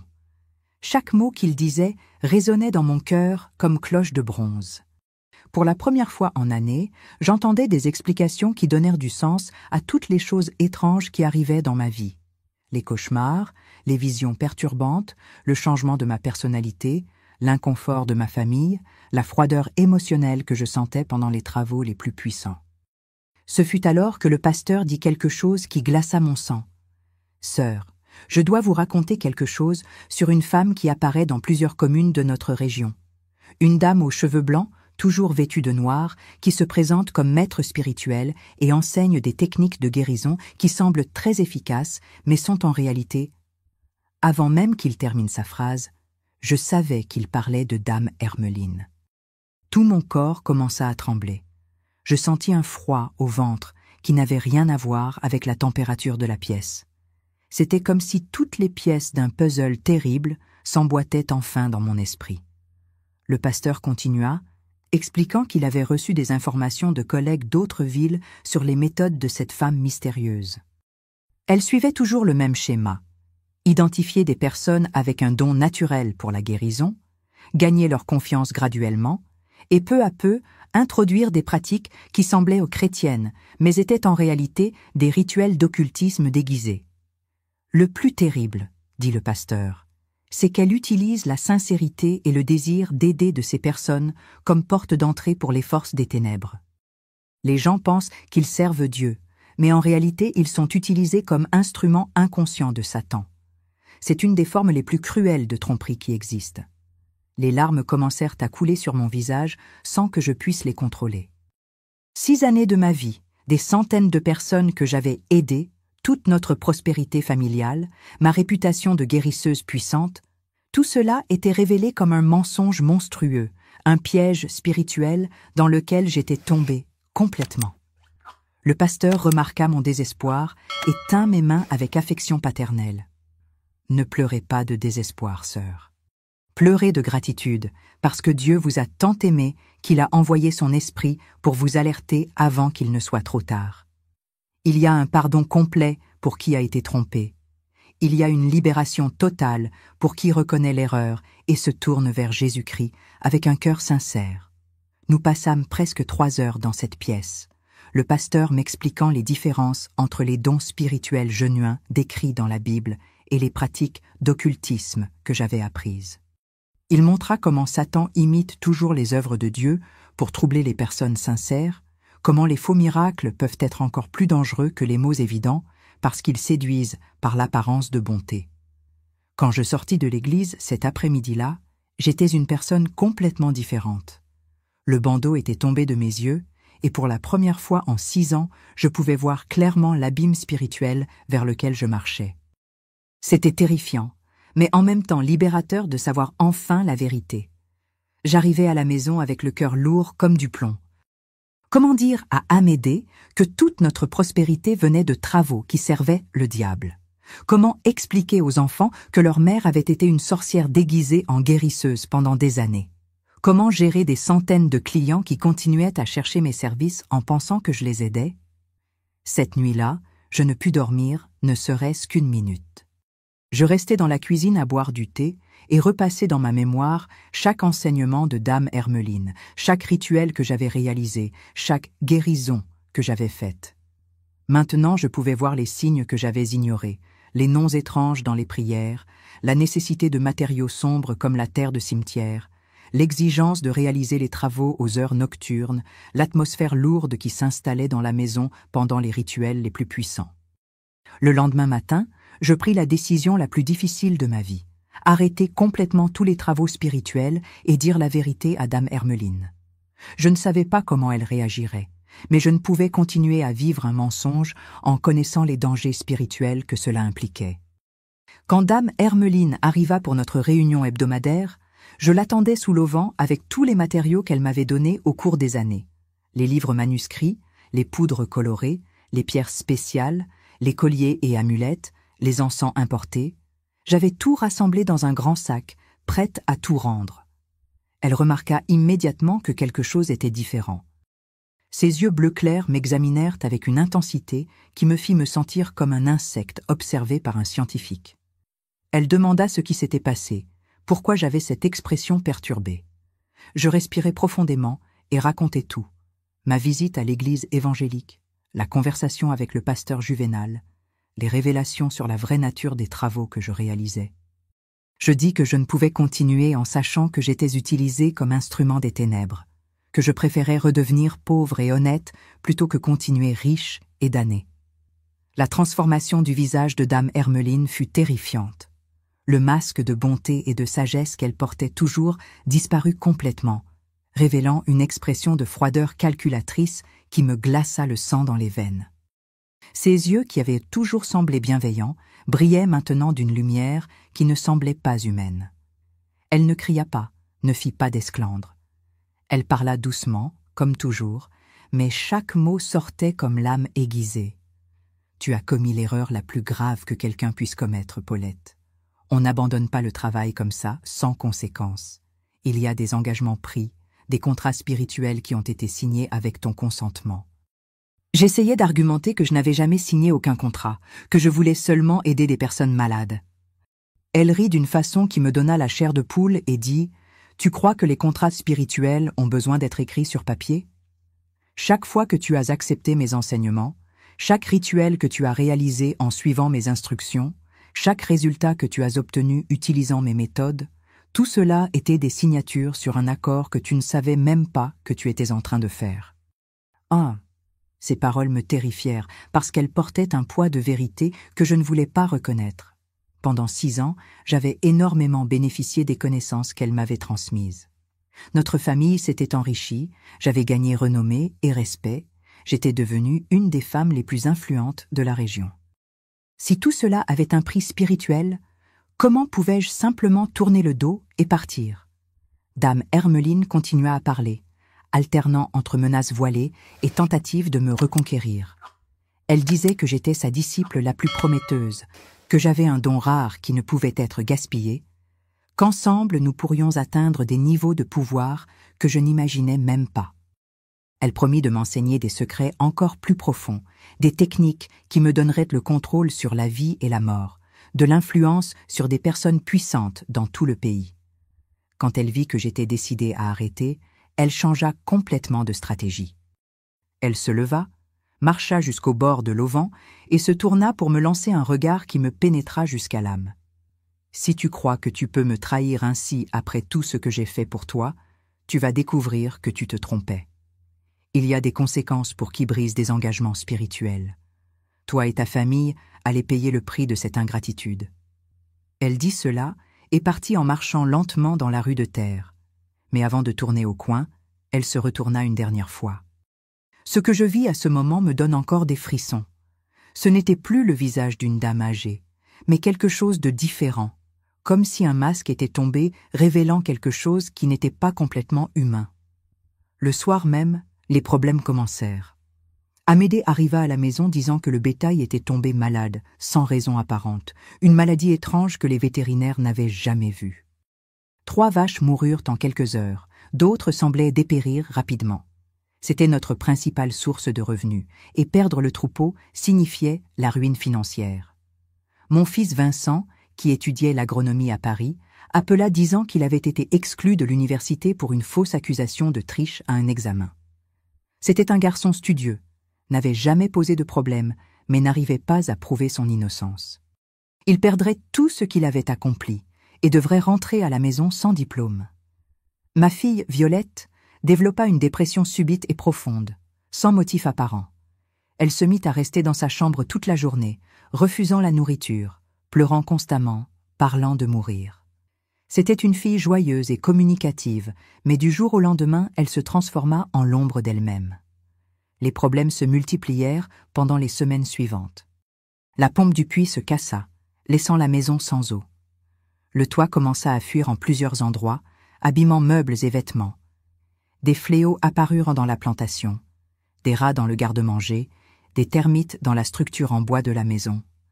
C'était comme si une malédiction avait été lancée sur notre famille. Le plus perturbant étaient des phénomènes surnaturels qui commencèrent à se produire. Des objets bougeaient tout seuls pendant la nuit. Des portes s'ouvraient et se fermaient sans vent. Nous entendions des pas sur le toit quand il n'y avait personne. Les plus jeunes enfants refusaient de dormir seuls, disant qu'ils voyaient des gens laids dans les chambres. Moi-même, je commençais à avoir des expériences terrifiantes. Je me réveillais au milieu de la nuit, sentant des présences hostiles dans la chambre, voyais des ombres se déplacer dans les coins, entendais des chuchotements menaçants qui semblaient venir de l'intérieur des murs. Pendant la journée, je sentais constamment que j'étais observé par des yeux invisibles. La plus grande terreur était les rêves. Toutes les nuits, je me voyais prisonnière dans des lieux obscurs, entourée de créatures monstrueuses qui m'accusaient de trahison. Dame Hermeline apparaissait toujours, mais maintenant sous sa vraie forme, non plus une dame bienveillante, mais quelque chose de reptilien et d'horrible qui exigeait que je remplisse les engagements pris. Ce fut dans ce moment de désespoir total que je me rappelai les paroles du pasteur Juvénal sur le pardon et la libération. Malgré tous les problèmes qui détruisaient notre famille, malgré la peur qui me consumait jour et nuit, il y avait une voix intérieure qui continuait à chuchoter qu'il y avait encore de l'espoir. Je retournai à l'église évangélique un matin de mardi, quand j'étais si désespérée que j'arrivais à peine à penser clairement. Je trouvai le pasteur Juvénal préparant le sermon du dimanche et me jetai à ses pieds, littéralement, demandant de l'aide parce que je sentais que ma famille était détruite par des forces démoniaques. Le pasteur me releva avec tendresse et dit qu'il avait prié pour moi depuis notre première conversation, demandant à Dieu protection pour ma famille pendant la période de transition. Il expliqua que quand quelqu'un s'éloigne des pratiques occultistes, il est courant qu'il y ait une période de représailles spirituelles, où les forces des ténèbres tentent de reconquérir la personne à travers la peur et la souffrance. Pendant 3 heures, il m'enseigna sur la guerre spirituelle, sur comment utiliser les armes que Dieu nous a données pour lutter contre les forces invisibles du mal. Il montra des versets bibliques sur l'autorité que nous avons au nom de Jésus-Christ, sur le pouvoir du sang versé sur la croix, sur la protection du Saint-Esprit pour qui se tourne sincèrement vers Dieu. Il m'enseigna des prières spécifiques de libération, non pas des rituels complexes comme j'y étais habitué, mais des invocations simples et puissantes, basées sur les promesses bibliques. Il expliqua que la différence fondamentale entre les méthodes chrétiennes et les pratiques occultes est que dans le christianisme, le pouvoir vient directement de Dieu à travers Jésus-Christ, sans intermédiaire, sans matériaux spéciaux, sans paiement spirituel occulte. C'est une relation directe entre la créature et le Créateur, basée sur l'amour et la grâce, non sur la peur ou le marchandage, avec des entités intermédiaires. Le pasteur m'orienta à faire un jeûne de 3 jours, ne buvant que de l'eau et des jus naturels, tout en priant intensément pour demander pardon de m'être impliqué, même sans le savoir, dans des pratiques contraires à la volonté de Dieu. Pendant cette période, je devais lire des psaumes spécifiques de protection, le 23, le 91, le 121, de nombreuses fois au cours de la journée, les mémorisant pour qu'ils restent gravés dans mon cœur comme bouclier spirituel permanent. Il m'apprit aussi à oindre toutes les portes et fenêtres de la maison avec de l'huile d'olive consacrée, faisant des prières spécifiques de consécration de chaque pièce à la Seigneurie de Jésus-Christ. Il expliqua que notre maison avait été contaminée spirituellement par les années de rituels occultes, et qu'elle devait être purifiée et reconsacrée pour que les forces des ténèbres perdent tout droit légal d'y demeurer. Le plus important fut quand il m'expliqua la différence entre repentir véritable et simple remords. Il dit que Satan veut que nous ressentions seulement une culpabilité paralysante, mais que Dieu offre un repentir qui mène au changement réel et au pardon complet. Il était nécessaire que je confesse spécifiquement chaque pratique erronée que j'avais réalisée, demandant pardon non seulement pour les actes, mais pour la rébellion inconsciente contre Dieu que ces actes représentaient. Je rentrai à la maison cet après-midi-là avec un mélange d'espoir et de terreur. L'espoir parce que j'avais enfin un chemin clair pour sortir du cauchemar spirituel, mais la terreur parce que je savais que les prochains jours seraient une bataille intense contre des forces qui ne voudraient pas me laisser échapper facilement. Je commençai le jeûne le lendemain matin, expliquant à Amédée ce que je faisais sans entrer dans tous les détails sombres. Je dis seulement que j'avais découvert être impliqué dans des pratiques spirituelles dangereuses et que j'avais besoin de passer par une période de purification spirituelle. Il fut inquiet de ma décision de ne pas manger pendant 3 jours, mais accepta de me soutenir après que j'eus promis de consulter un médecin si je me sentais mal. Le premier jour fut le plus difficile physiquement. La faim était intense, surtout parce que j'étais habitué à bien manger. Mais la faim physique n'était rien comparée à la bataille spirituelle que je sentais se dérouler autour de moi. C'était comme si des forces invisibles luttaient pour le contrôle de mon âme, une guerre cosmique où j'étais simultanément le champ de bataille et le prix disputé. Pendant la première nuit de jeûne, les manifestations surnaturelles s'intensifièrent drastiquement. J'entendis des voix chuchoter mon nom dans les couloirs, sentis des présences toucher mes bras et jambes, vis des ombres se matérialiser dans les coins de la chambre. Mais cette fois, au lieu de ressentir seulement de la peur, je commençai à répéter les psaumes que le pasteur m'avait enseignés, invoquant le nom de Jésus-Christ chaque fois que je sentais une présence maligne s'approcher. Le résultat fut surprenant. Chaque fois que je prononçais le nom de Jésus avec foi, les manifestations reculaient immédiatement. C'était comme s'il y avait une force invisible mais réelle émanant de ces paroles, créant un cercle de protection autour de moi. Pour la première fois en moi, je réussis à dormir quelques heures d'affilée sans cauchemar terrifiant. Le deuxième jour apporta des révélations encore plus profondes. Pendant le matin, en lisant le psaume 139 qui parle de comment Dieu connaît chacune de nos pensées, je commençais à me rappeler des détails des rituels que j'avais réalisés, qui avant semblaient normaux, mais que maintenant je reconnaissais comme clairement démoniaques. Les langues sacrées que Dame Hermeline m'avait enseignées étaient en réalité des invocations en latin corrompu, appelant des entités par les noms qu'elles utilisent dans les cercles occultistes les plus sombres. Les anges spéciaux que je pensais invoquer pendant les guérisons avaient des noms que maintenant je percevais être des anagrammes ou variations de noms de démons mentionnés dans les livres de démonologie. Ce que j'interprétais comme force de la nature était en réalité des entités déchues qui se faisaient passer pour des esprits élémentaires pour gagner accès à notre monde à travers des personnes naïves comme moi. Le plus choquant fut de réaliser que les résultats miraculeux de mes travaux venaient toujours avec un prix caché. Les personnes que je guérissais de maladies physiques développaient des problèmes spirituels ou émotionnels. Les couples que j'unissais à travers des rituels amoureux vivaient des relations obsessionnelles et destructrices. Les clients qui s'enrichissaient grâce aux travaux de prospérité devenaient avares et perdaient la capacité d'avoir une joie genuine. C'était comme si j'opérais un système de prêt spirituel où les gens recevaient des bénéfices immédiats mais payaient des intérêts composés sous forme de détérioration de l'âme. Plus les travaux étaient puissants, plus le prix spirituel exigé était grand, non seulement des clients, mais aussi de moi comme intermédiaire. Pendant l'après-midi du deuxième jour, j'eus une expérience qui changea complètement ma compréhension de ce qui m'était arrivé pendant ces 6 années. Je priais sous l'auvent quand je sentis une présence complètement différente s'approcher. Ce n'était pas l'oppression lourde et menaçante des entités malignes, mais quelque chose de lumineux et paisible qui fit que mon cœur se calma instantanément. Une voix intérieure, la même qui m'avait alerté pendant les rituels, commença à me montrer des scènes de ma vie comme si c'était un film.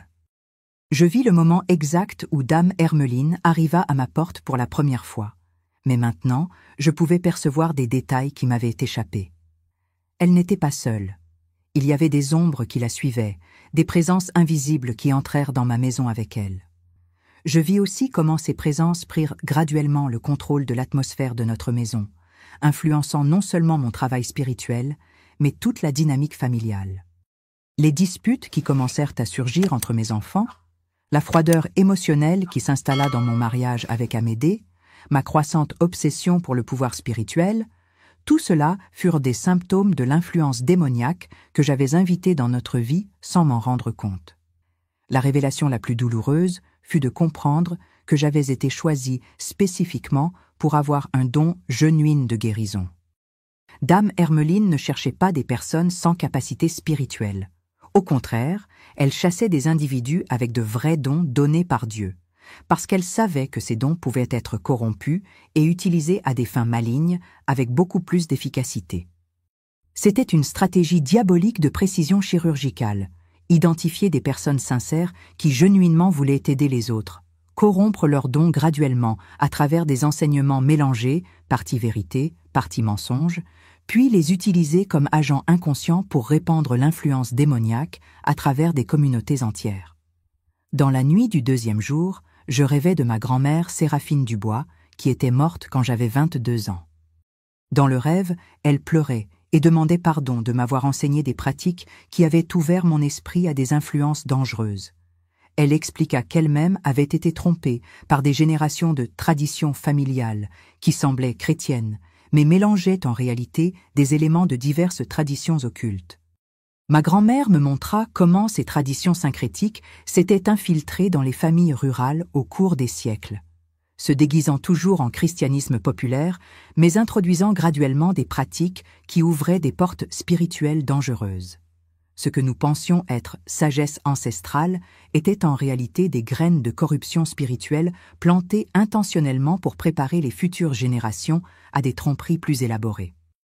Le troisième jour fut marqué par un nettoyage spirituel intense.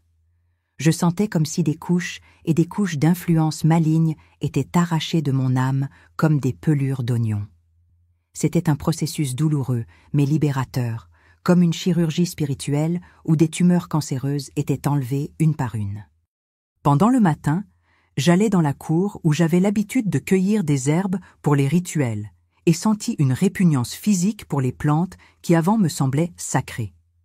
Ce n'était pas que les plantes en elles-mêmes étaient mauvaises, Mais les associations spirituelles que j'avais créées avec elle étaient contaminées par des années d'usage dans des contextes occultes. Il était nécessaire de briser ces associations pour que je puisse revoir la création de Dieu avec des yeux purs. J'arrachai toutes les plantes qui avaient été dédiées spécifiquement aux rituels magiques, rue, armoise, sauge blanche, millepertuis, et les brûlais dans un grand feu au milieu de la cour. Pendant que les plantes se consumaient, je priais en demandant pardon d'avoir utilisé des dons de Dieu à des fins contraires à sa volonté. Le plus surprenant fut que, à mesure que la fumée montait, je sentis littéralement un poids être ôté de mes épaules. C'était comme si des chaînes invisibles dont je ne savais même pas qu'elles existaient étaient brisées une par une. L'atmosphère lourde qui planait sur notre propriété depuis des années commença à se dissiper comme brume matinale. Pendant l'après-midi du 3e jour, je réalisais le rituel de consécration de la maison que le pasteur m'avait enseigné. Avec un petit bol d'huile d'olive qui avait été consacré en prière, je parcourus toutes les pièces de la maison en oignant les portes et fenêtres, tout en déclarant que ce lieu était dédié à la Seigneurie de Jésus-Christ. Dans chaque chambre où j'avais réalisé des rituels occultes, je sentis une résistance spirituelle tangible. C'était comme si des présences invisibles tentaient d'empêcher que je complète la consécration. Mais chaque fois que cela arrivait, j'invoquais le nom de Jésus-Christ avec plus d'autorité, citais des versets bibliques sur notre autorité, sur les pouvoirs des ténèbres, et la résistance se brisait immédiatement. La pièce où je faisais les consultations fut la plus difficile à consacrer. Quand j'y entrai avec l'huile, je sentis une oppression si forte que je faillis m'évanouir. C'était comme si des années d'invocation démoniaque avaient saturé les murs eux-mêmes avec des présences malignes qui ne voulaient pas être expulsées.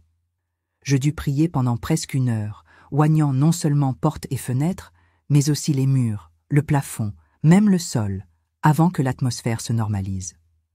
Dans la nuit du 3e jour, je rompis le jeûne avec une soupe légère que Violette avait préparée. Ma fille allait notablement mieux. La dépression subite qui l'avait frappée se dissipait graduellement, et elle recommençait à sourire pour la première fois en semaine. Amédée aussi commenta qu'il se sentait plus tranquille, comme si une tension constante qu'il n'avait même pas perçue avait finalement disparu. Les problèmes pratiques qui avaient surgi après ma rupture avec Dame Hermeline ne disparurent pas immédiatement, mais l'atmosphère de désespoir et de peur qui nous entourait fut remplacée par une sensation d'espoir et de protection divine. C'était comme si nous affrontions des difficultés normales de la vie au lieu d'attaques surnaturelles dirigées. Dans les semaines suivantes, je commençais le difficile processus de dire la vérité aux personnes que j'avais reçues au cours des années. Je ne pouvais pas toutes les contacter. C'étaient des centaines de clients dispersés dans plusieurs communes. Mais je commençais par celles qui habitaient le plus près et que je savais affronter des problèmes sérieux. La réaction des gens fut variée et souvent douloureuse. Certaines furent furieuses, m'accusant d'être folle ou d'avoir été lavé le cerveau par les évangéliques. D'autres furent terrifiées, demandant si les travaux que j'avais faits pour elles continueraient à fonctionner ou si quelque chose de mal arriverait maintenant que j'avais arrêté. Il y eut des cas qui me brisèrent le cœur. Dame Marceline, la jeune fille que j'avais aidée à conquérir le mari à travers un rituel d'attachement, vivait un enfer conjugal. L'homme qui l'avait épousée se comportait de façon de plus en plus obsessionnelle et contrôlante, ne lui permettant pas de sortir de la maison seule, vérifiant ses vêtements à la recherche de signes de trahison, ayant des crises de jalousie violentes pour des motifs inexistants. Quand je lui racontais la vraie nature du travail que j'avais réalisé, elle commença à pleurer désespérément. Elle dit qu'elle avait perçu que quelque chose n'allait pas dans le mariage, que cela ne semblait pas de l'amour véritable, mais plutôt une obsession malsaine, mais ne savait pas quoi faire parce qu'elle avait peur des réactions violentes de son mari. J'emmenai Dame Marceline parler avec le pasteur Juvénal, qui l'orienta sur comment briser spirituellement les liens créés par le rituel d'attachement. Il expliqua qu'elle devait se pardonner d'avoir cherché une solution magique, au lieu de faire confiance à Dieu, demander pardon pour les méthodes erronées qu'elle avait utilisées, puis prier spécifiquement pour que les liens spirituels artificiels soient brisés. Le processus de libération de Dame Marceline dura plusieurs mois et fut extrêmement difficile. Le mari, sentant inconsciemment qu'il perdait le contrôle surnaturel qu'il avait sur elle, devint encore plus agressif et possessif. Elle dut quitter la maison et rester chez des parents pendant quelque temps, jusqu'à ce qu'il cherche de l'aide psychologique et réussisse à comprendre que ses sentiments n'étaient pas naturels. Des cas comme celui-ci se répétèrent avec plusieurs autres clients que je réussis à contacter. Des personnes qui s'étaient enrichies grâce aux travaux de prospérité découvrirent que leur cupidité avait détruit d'importantes relations familiales. Des individus qui avaient obtenu des positions de pouvoir à travers des rituels de domination devinrent tyranniques et paranoïaques, perdant la capacité de faire confiance à qui que ce soit. Le plus triste étaient les cas de séparation conjugale que j'avais facilités. Des familles entières furent détruites pour satisfaire des caprices et vengeances de tiers. Des enfants grandirent sans un des parents à cause de travaux que je réalisais en pensant faire justice. Quand je vis les vraies conséquences de mes actions, le repentir que je ressentis fut si profond que j'envisageais de ne pas réussir à vivre avec cette culpabilité. Ce fut le pasteur Juvénal qui m'aida à distinguer entre culpabilité paralysante, qui vient de l'ennemi, et repentir productif, qui vient de Dieu.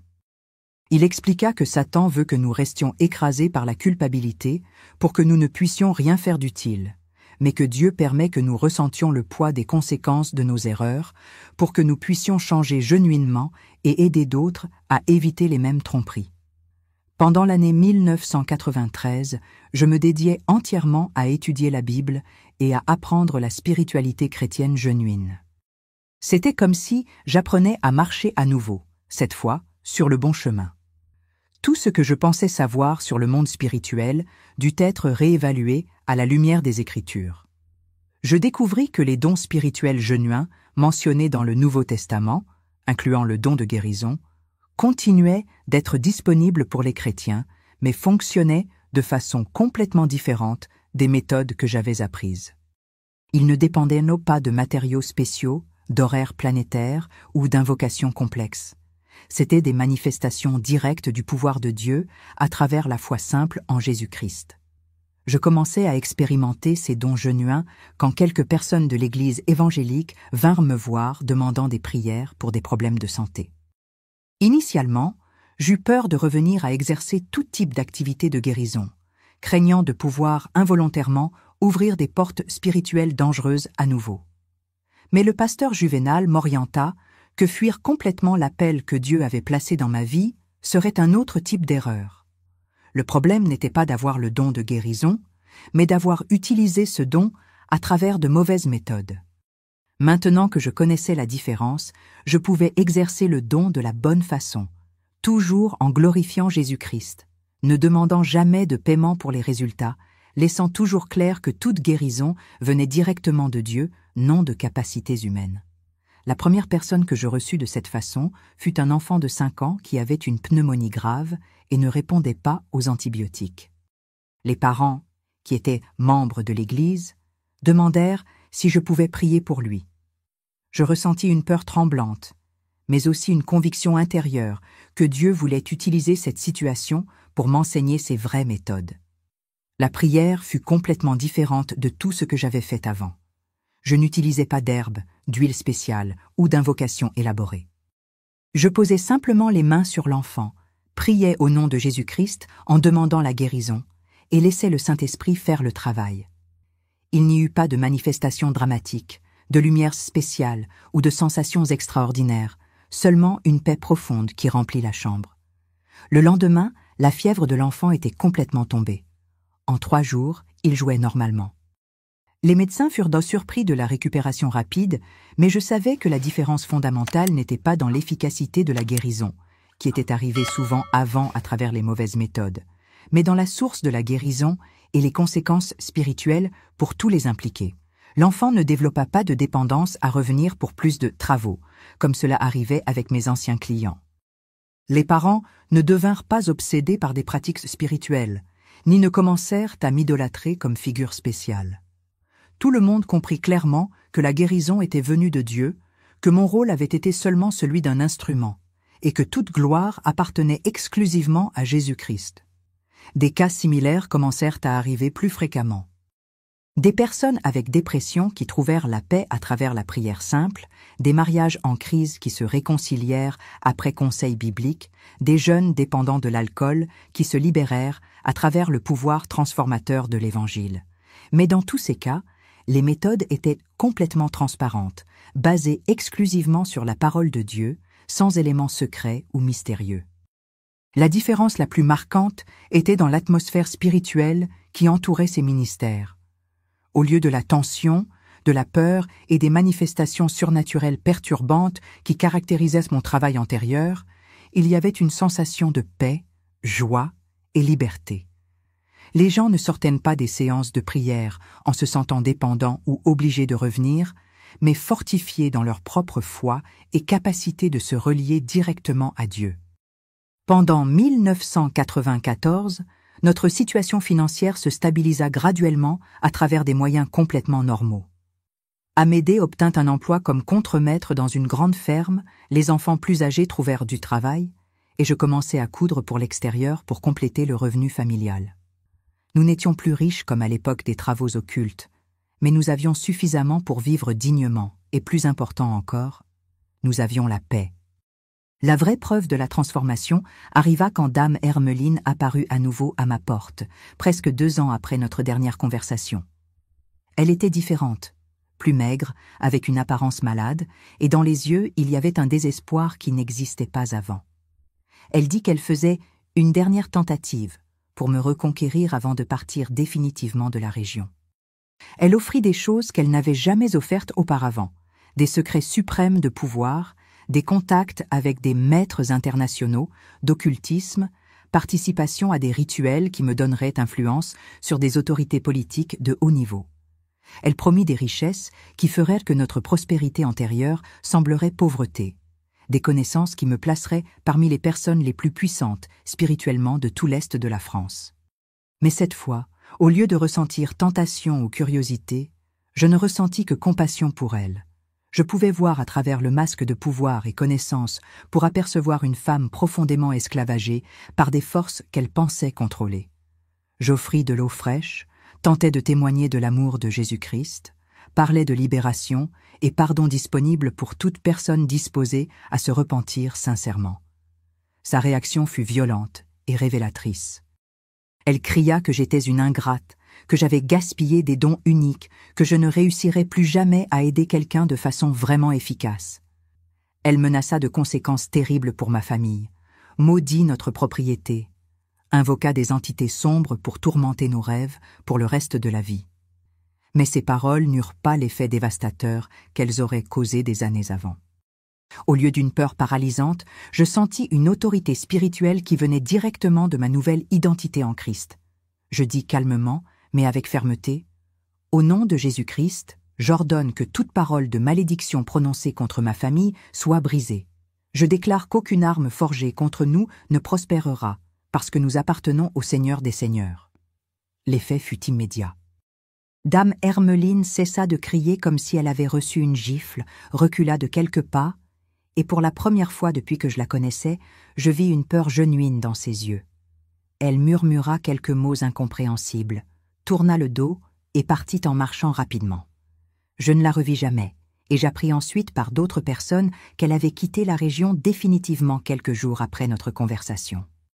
Les années qui suivirent furent marquées par une reconstruction graduelle mais solide de tous les aspects de notre vie. Amédée fut promu administrateur de la ferme où il travaillait. Les enfants réussirent à terminer leurs études et trouvèrent des emplois dignes. Notre maison devint un lieu de paix où les voisins aimaient venir pour converser et recevoir des conseils basés sur la sagesse biblique. Mon ministère de guérison continua, mais de façon complètement intégrée à la vie de l'Église évangélique.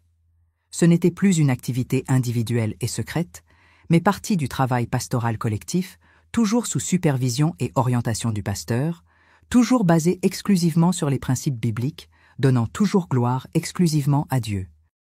En 1997, quand j'avais 52 ans, le pasteur Juvénal m'encouragea à systématiser mon expérience pour aider d'autres personnes qui pourraient passer par des tromperies spirituelles similaires. Je commençais à donner des conférences dans les églises de la région sur le discernement spirituel, sur les différences entre dons genuins et pratiques occultes, sur comment identifier et se libérer d'influences démoniaques déguisées. Ces conférences devinrent très recherchées parce que je parlais non comme théologienne académique, mais comme quelqu'un qui avait vécu l'expérience dans sa propre peau. Je pouvais identifier les tactiques subtiles utilisées par des personnes comme Dame Hermeline parce que j'étais tombée dans ces tactiques moi-même. Je pouvais expliquer comment des pratiques apparemment inoffensives ouvrent des portes spirituelles dangereuses parce que j'avais ouvert ces portes par inadvertance. Le plus gratifiant étaient les cas de personnes qui cherchaient de l'aide après avoir entendu mes témoignages. Des guérisseuses sincères qui commençaient à se méfier des méthodes qu'elles utilisaient, des guérisseurs qui sentaient que quelque chose n'allait pas avec les entités qui les orientaient, des personnes ordinaires qui s'étaient impliquées dans des pratiques du Nouvel Âge et commençaient à expérimenter des manifestations surnaturelles perturbantes. Chaque cas était différent, mais le schéma de base se répétait. Des personnes sincères qui voulaient aider d'autres ou résoudre des problèmes légitimes dans leur propre vie, étant graduellement séduites par des méthodologies qui mélangeaient éléments chrétiens avec pratiques occultes, jusqu'à arriver à un point où elles étaient complètement impliquées avec des forces spirituelles qu'elles ne pouvaient contrôler. Un des cas les plus marquants fut celui de Dame Clotilde, une guérisseuse de moulins qui avait été formée par une femme très similaire à Dame Hermeline. Quand elle vint me voir, elle affrontait exactement les mêmes problèmes que j'avais affrontés. Rêves perturbants, visions effrayantes, changements drastiques de personnalité pendant les rituels, et une sensation croissante qu'elle perdait le contrôle sur les forces qu'elle invoquait. Le processus de libération de Dame Clotilde dura presque 1 an et inclut non seulement la rupture avec les pratiques occultes, mais aussi une guérison intérieure profonde des blessures émotionnelles qui l'avaient rendue vulnérable à ce type de tromperie. Nous découvrîmes qu'elle avait été abusée sexuellement dans l'enfance par un oncle et que sa quête de pouvoir spirituel était inconsciemment liée à un désir de ne jamais plus se sentir sans défense et vulnérable. La vraie guérison impliqua non seulement la libération des liens démoniaques, mais aussi une guérison émotionnelle à travers l'amour du Christ, l'établissement d'une identité saine basée sur la valeur que Dieu donne à chaque personne, et le développement de relations genuines dans la communauté chrétienne qui remplacèrent la sensation d'importance qu'elle obtenait à travers les travaux occultes. Pendant les années 2000, quand j'avais déjà plus de 55 ans, je commençais à écrire un livre documentant mon expérience complète. C'était un projet difficile, parce qu'il exigeait de revivre des souvenirs douloureux, mais je sentais que c'était nécessaire de laisser un registre détaillé qui pourrait aider les futures générations à identifier et éviter les mêmes tromperies. Le livre devint un outil important pour pasteurs et conseillers chrétiens qui traitaient des cas d'implication occulte. Beaucoup d'églises se mirent à utiliser mon témoignage dans des séminaires sur la guerre spirituelle et le discernement, et je reçus des lettres de personnes de toute la France relatant comment mon histoire les aida à identifier des problèmes dans leurs propres pratiques spirituelles. Une des lettres les plus touchantes vint d'une missionnaire qui travaillait avec des communautés en Afrique. Elle écrivit disant que beaucoup de gens christianisés affrontaient une confusion sur quelle tradition ancestrale était compatible avec la foi chrétienne, et que mon témoignage l'aida à développer des critères clairs pour faire cette distinction sans manquer de respect à la culture locale. En 2005, quand j'avais 60 ans, notre Église organisa un congrès sur le discernement spirituel qui réunit des pasteurs de plusieurs dénominations évangéliques. Je fus invité à donner le témoignage principal, racontant mon histoire complète à un auditoire de plus de 1000 personnes, incluant pasteurs, missionnaires, professeurs de séminaires et dirigeants chrétiens de diverses parties du pays. Cette conférence fut transmise par radio vers plusieurs villes de province. Et dans les semaines suivantes, je reçus des centaines de lettres de personnes demandant orientation sur des situations similaires. Beaucoup étaient des guérisseuses sincères qui commençaient à questionner leur méthode après avoir entendu mon témoignage. D'autres étaient des personnes qui avaient été clients de guérisseurs et affrontaient des problèmes spirituels inexplicables. Ce qui m'impressionna le plus fut de découvrir comme le problème était répandu. Chaque région française semblait avoir ses propres versions de Dame Hermeline. Des personnes qui systématiquement cherchaient des individus avec des dons spirituels naturels pour les corrompre à travers des enseignements syncrétiques. C'était comme s'il y avait un réseau organisé dédié à infiltrer et corrompre le christianisme populaire à travers ces tactiques subtiles. En 2010, quand j'avais déjà 65 ans, je commençais à former d'autres personnes pour donner continuité au travail de discernement spirituel.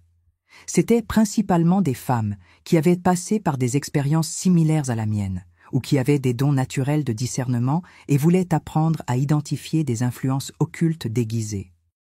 Nous créâmes un réseau informel qui connectait des églises de plusieurs villes, partageant des informations sur des personnes suspectes qui apparaissaient offrant formation spirituelle à des membres des congrégations. C'était un travail délicat parce que nous devions éviter la paranoïa ou chasse aux sorcières tout en alertant sur des dangers réels. Une des découvertes les plus préoccupantes fut que beaucoup de pratiques qui devinrent populaires dans le milieu chrétien français avaient des origines clairement occultes. Des rituels de brisement de malédictions héréditaires qui imitaient des travaux de magie noire, des prières de guerre spirituelle qui étaient en réalité des invocations déguisées, usage d'objets ouins qui fonctionnaient comme amulettes chrétiennes. Ce n'était pas que toute pratique non traditionnelle était automatiquement erronée, mais qu'il était nécessaire d'avoir beaucoup de discernement pour distinguer entre méthodes genuinement basées sur les Écritures et imitations subtiles qui introduisaient des éléments occultes dans le milieu chrétien. Aujourd'hui, à 79 ans, je peux regarder en arrière et voir clairement comment Dieu utilisa même mes erreurs les plus terribles pour un but plus grand. Les 6 années que je passais impliquée dans des pratiques occultes, bien qu'elles aient été extrêmement dangereuses et nuisibles, me donnèrent une connaissance intime des tactiques de l'ennemi que peu de chrétiens possèdent. Cette connaissance me permit d'aider des centaines de personnes au cours des dernières 30 années à se libérer de tromperies similaires. Si je n'avais pas passé par l'expérience d'être trompée moi-même, je n'aurais probablement pas pu identifier les signes subtils ou avoir la crédibilité pour orienter d'autres qui passaient par la même situation. Si vous avez aimé mon histoire, s'il vous plaît, laissez votre like et abonnez-vous à la chaîne. Cela montre que mon histoire n'a pas été racontée en vain. Et n'oubliez pas de commenter d'où vous regardez. J'adore savoir que ma voix arrive loin. Chaque commentaire réchauffe le cœur de cette dame qui apprit, de la façon la plus difficile possible, que tout ce qui brille n'est pas or dans le monde spirituel. La leçon la plus importante que j'appris est que Satan apparaît rarement avec cornes et tridents. Ses tactiques les plus efficaces impliquent de se déguiser en ange de lumière, offrant pouvoir spirituel genuine mélangé avec tromperie subtile. Les personnes les plus dangereuses ne sont pas les satanistes déclarés, mais des personnes comme Dame Hermeline, qui se présentent comme maîtres spirituels bienveillants en conduisant des âmes sincères vers la perdition. Pendant ces dernières années, j'ai observé comment ces tactiques se sont modernisées. Aujourd'hui, au lieu d'apparaître comme guérisseuses traditionnelles, ces agents de tromperie se présentent comme coachs spirituels, thérapeutes holistiques, maîtres de Reiki, spécialistes en cristaux et énergie. Ils utilisent un langage plus sophistiqué, mais le schéma est le même. Identifier des personnes avec une soif spirituelle genuine et graduellement introduire des pratiques qui ouvrent des portes pour des influences démoniaques. J'ai une préoccupation particulière avec ce que je vois arriver sur les réseaux sociaux, où de jeunes chrétiens sont bombardés avec des contenus qui mélangent versets bibliques avec pratiques du nouvel âge. Des vidéos qui enseignent comment activer vos chakras avec la prière, méditation chrétienne avec cristaux, comment utiliser la loi d'attraction pour recevoir les bénédictions de Dieu. Ce sont des modernisations des mêmes tactiques qui me trompèrent il y a 30 ans. Le plus préoccupant est que beaucoup de jeunes pasteurs n'arrivent pas à identifier ces dangers parce qu'ils n'ont pas eu d'expérience directe avec l'occultisme. Ils grandirent dans un environnement plus sécularisé, où ces sujets n'étaient pas discutés ouvertement, donc ils ne développèrent pas le discernement pour reconnaître quand des pratiques apparemment chrétiennes ont en réalité des racines occultes. C'est pourquoi je continue à voyager, même à mon âge, pour donner des conférences et séminaires sur le discernement spirituel. Chaque fois que je vois une personne se libérer des mêmes tromperies qui m'emprisonnèrent, je sens que ma souffrance passée eut un but. Chaque guérisseuse qui abandonne des pratiques dangereuses, chaque jeune qui apprend à distinguer entre spiritualité genuine et imitation diabolique, représente une victoire contre les forces qui tentèrent de détruire ma vie. Ma famille aussi fut complètement restaurée. Amédée se convertit genuinement à l'Évangile 2 ans après moi, et aujourd'hui, à 82 ans, il est un des diacres les plus respectés de notre Église. Nos enfants grandirent en comprenant tant les dangers de l'occultisme que le pouvoir libérateur du vrai Évangile. 2 devinrent pasteurs, 1 est missionnaire, et tous sont activement impliqués dans le royaume de Dieu. Nous avons 17 petits-enfants et 6 arrière-petits-enfants, tous élevés avec un discernement biblique solide. Ils connaissent mon histoire complète, connaissent les dangers que j'affrontais, mais virent aussi comment Dieu peut transformer même les erreurs les plus graves en instruments de sa grâce. Aucun d'eux ne s'impliqua jamais dans des pratiques occultes, et plusieurs démontrent déjà des dons spirituels genuins qui sont développés de la bonne façon. Récemment, une de mes petites filles, qui a 22 ans et termine ses études de psychologie, me dit quelque chose qui me toucha profondément. « Grand-mère, votre expérience m'enseigna que je ne peux pas faire confiance seulement à la sincérité de mes intentions. Je dois toujours tester tout ce que j'apprends à la lumière de la parole de Dieu, parce que le cœur peut me tromper, mais la Bible ne ment jamais. C'est exactement la leçon que j'aimerais que tous tirent de mon histoire. La sincérité n'est pas garantie que nous sommes sur le bon chemin. Des résultats apparemment positifs ne prouvent pas que nos méthodes sont approuvées par Dieu. Les traditions anciennes ne sont pas automatiquement fiables seulement parce qu'elles sont anciennes. Le seul standard sûr pour évaluer toute pratique spirituelle est la parole de Dieu, interprétée avec prière, humilité et orientation de dirigeants spirituels mûrs. Si vous qui m'écoutez reconnaissez des éléments de votre propre parcours spirituel dans mon histoire, ne désespérez pas. Dieu est plus grand que toute tromperie, plus fort que tout lien démoniaque, plus puissant que toute malédiction. Le même Jésus-Christ qui me libéra des griffes de la sorcellerie déguisée peut libérer toute personne disposée à se repentir sincèrement et chercher la vérité. Mais ne tardez pas à prendre cette décision. Plus longtemps nous restons impliqués dans des pratiques occultes, même sans le savoir, plus profonds deviennent les liens spirituels et plus difficile devient la libération. Ce qui commença chez moi comme simple curiosité pour des méthodes de guérison plus efficaces faillit finir avec mon âme livrée définitivement aux forces des ténèbres. Cherchez une église évangélique sérieuse dans votre ville, racontez votre situation honnêtement à un pasteur expérimenté, étudiez la Bible avec une soif genuine de connaître la volonté de Dieu. Arrêtez immédiatement toute pratique spirituelle qui ne soit pas clairement basée sur les Écritures, même si elle semble fonctionner. Souvenez-vous que Satan peut donner des résultats temporaires pour garantir une destruction éternelle. Et priez, priez comme vous n'avez jamais prié. Criez au Dieu véritable pour qu'il ouvre vos yeux spirituels, brise tout aveuglement qui vous empêche de voir la vérité, et donne des forces pour abandonner tout ce qui soit contraire à sa volonté. Il répondra à cette prière, je peux le garantir, parce que c'est exactement ce qui m'arriva. Mes chers amis, nous arrivons à la fin de cette confession que je gardais pendant des décennies au fond du cœur. J'espère que mon histoire serve d'alerte pour qui commence à s'impliquer dans des pratiques dangereuses, d'orientation pour qui est déjà pris et veut sortir, et d'espoir pour qui pense avoir commis des erreurs irréversibles. Dieu peut transformer même la sorcière la plus trompée en servante fidèle de son royaume. Je suis la preuve vivante de cela. S'il fit cela avec moi, il peut le faire avec toute personne qui se tourne vers lui avec un cœur sincère. Que le Seigneur Jésus-Christ bénisse chacun de vous, protège vos familles de toute tromperie spirituelle et vous guide toujours sur le chemin de la vérité. Jusqu'à la prochaine histoire, restez avec Dieu et souvenez-vous, tout ce qui brille n'est pas or dans le monde spirituel. Cherchez toujours la sagesse qui vient d'en haut, pure, paisible et pleine de miséricorde.